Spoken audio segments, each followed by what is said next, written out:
Hello everyone. तो आज की वीडियो स्टार्ट करने से पहले हर बार की तरह मैं आपको एक एक्सपेरिमेंट दिखाना चाहता हूँ। ये एक्सपेरिमेंट मैंने अपने घर की किचन में परफॉर्म किया है। पहले हम एक्सपेरिमेंट देख लेते हैं और उसके बाद हम डिस्कस करेंगे कि इस एक्सपेरिमेंट में बेसिकली हो क्या है।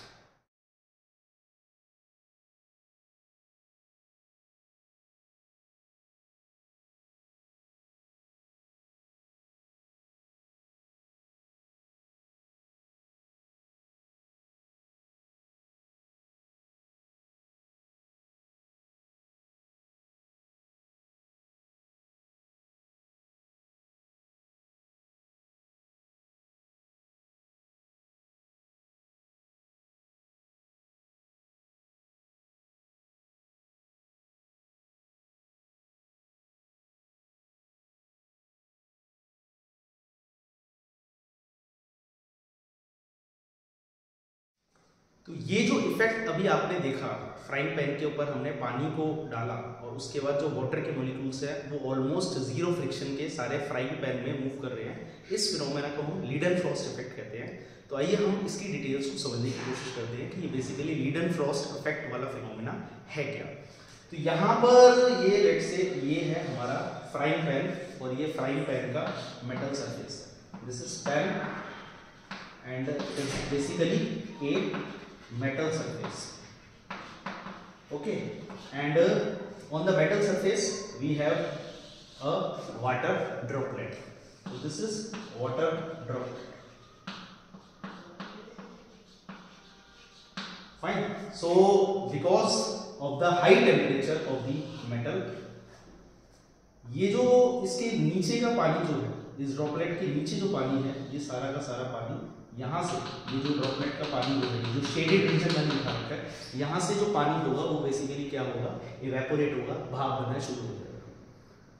और जो इसके बीच में एक तरीके से एयर पॉकेट बन जाएगी और यहाँ पर क्या होगा, ये जो बबल होगा ये बेसिकली इसके नीचे बबल और मेटल के बीच में यहाँ पर हम देखें तो ये जो होगा ये एक तरीके से स्टीम का लेयर बन जाएगा, या हम कह सकते हैं कि इसके अंदर काफी सारी एयर भी है। ठीक है, तो this is the air cavity जिसमें कि पानी जो है वो बेसिकली इवेपोरेट हो गया। तो अब क्या है, यहाँ पर ये जो है हमारा ये वाटर ड्रॉपलेट है, ये मेटल पैन है जो कि बहुत ही हाई टेम्परेचर पे है और इसके बीच में क्या है, एयर का एक लेयर बन चुका है क्योंकि पानी जो था वो इवेपोरेट हो गया। तो उसके बीच में कुछ एयर भी है, कुछ वाटर वेपर्स भी होंगे। और जो हमें पता है कि एयर है वो एक बहुत ही अच्छी थर्मल इंसुलेटर होती है, उसमें से हीट जो है उसका ट्रांसफर का रेट होता है वो बहुत ही लो होता है।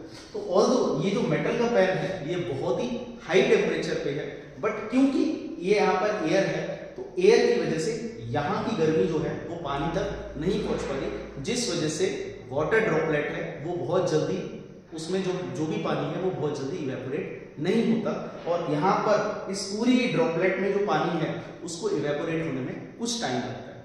अब साथ ही साथ क्योंकि यहाँ पर एयर का लेयर है और यहाँ पर ड्रॉपलेट और मेटल जो है अब वो डायरेक्ट कांटेक्ट में नहीं है, तो उनके बीच में जो फ्रिक्शन है वो फ्रिक्शन फोर्स है वो भी बहुत ज्यादा डिक्रीज कर रही है। और इसी वजह से जब हम पैन को थोड़ा बहुत डिस्टर्ब करते हैं तो जो वाटर के ड्रॉपलेट्स हैं वो बहुत ही ऑलमोस्ट जीरो फ्रिक्शन के साथ पैन में हमें इधर उधर भागते हुए नजर आते हैं। ये जो था ये लीडेनफ्रॉस्ट इफेक्ट था, इसमें कि कोई लिक्विड जो है बेसिकली वो कुछ टाइम तक इवेपोरेट नहीं हो पाता क्योंकि जिस हॉट सरफेस के साथ वो कांटेक्ट में है उस हॉट सरफेस की वजह से जो लिक्विड वेपराइज हो रहा है उसके वेपर्स जो है वो उसी की फर्दर स्टेट चेंज को रोकने का काम करते हैं by acting as an layer of insulation. Thank you.